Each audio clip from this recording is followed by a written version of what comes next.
മനസ്സിന് ആശ്വാസം നൽകുന്ന ദൈവത്തിന്റെ വചനങ്ങളും പ്രാർത്ഥനകളും ലഭിക്കാൻ കത്തോലിക്ക ബിലീഫ് എന്ന യൂട്യൂബ് ചാനൽ സബ്സ്ക്രൈബ് ചെയ്യുക, ലൈക്ക് ചെയ്യുക, ഷെയർ ചെയ്യുക. കൂടുതൽ വാർത്തകൾ അറിയുന്നതിന് catholicaBeliefs.worldstars.in എന്ന വെബ്സൈറ്റ് സന്ദർശിക്കുക.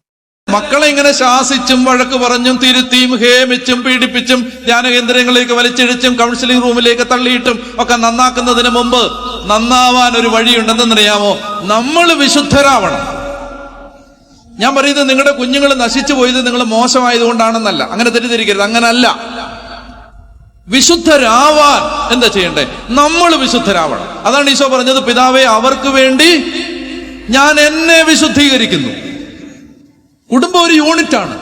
ഒരാൾക്ക് വിശുദ്ധി ഇല്ലെങ്കിൽ ആരാണ് വിശുദ്ധിക്ക് കുറവ് കിട്ടുന്ന മറ്റൊരാള്? അയാൾക്ക് വേണ്ടി തന്നെ വിശുദ്ധീകരിക്കണം.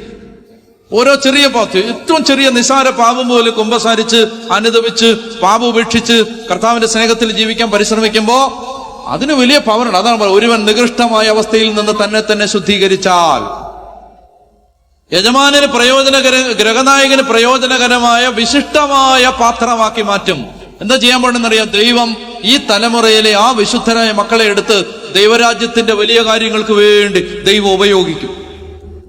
ഇതുപോലെ അപ്പനും അമ്മയും നിക്ഷേപിച്ച നിധി നിക്ഷേപങ്ങൾ ജീവിതത്തിന്റെ പിന്നാമ്പുറങ്ങളിലും ഭൂതകാലങ്ങളിലും അവര് വ്യയം ചെയ്തൊരു ജീവിതത്തിന്റെ നിധി നിക്ഷേപങ്ങൾ വരും കാലങ്ങളിലെ ദൈവസഭയെ പണിതുയർത്താനുള്ള കെട്ടുറപ്പാക്കി അടിത്തറയാക്കി ദൈവം മാറ്റും.